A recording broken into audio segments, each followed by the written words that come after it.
బుజ్జి బుజ్జి చిన్ని చిన్ని మనవల్లారా, మళ్ళీ ఇంకొక కథ చెప్తాను. అదేంటంటే, ఒక ఊర్లో ఒక చాకలివాడు తన ఒక గాడిదని ఒక కుక్కని పెంచుకుంటాడు.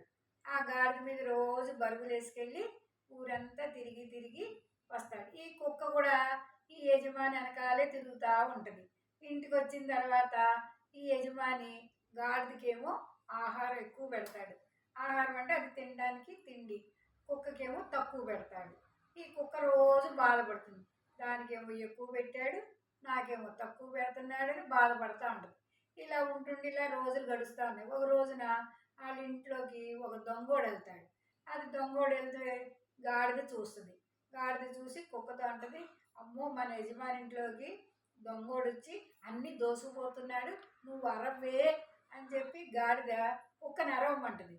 అదంటది, నీకు బోడంత ఆహారం పెడుతున్నాడు, నాకేమో తిండి తక్కువ పెడుతున్నాడు, నేనేం అరవను అని చెప్పి అది అలిగి పడుకుంటుంది.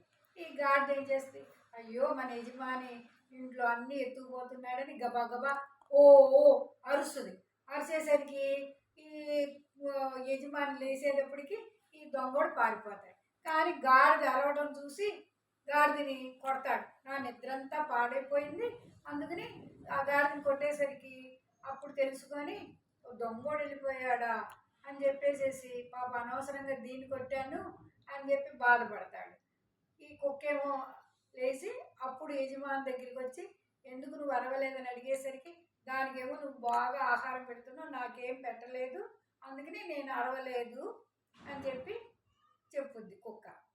సరే, దీనివల్ల ఏంటంటే అనవసరంగా ఇంకొకటి పనిలో ఎవరి పని వాళ్ళు చేసుకోవాలి, ఇంకొకటి పనులు వెళ్తే ఇలాగే ఇబ్బంది పడతారు.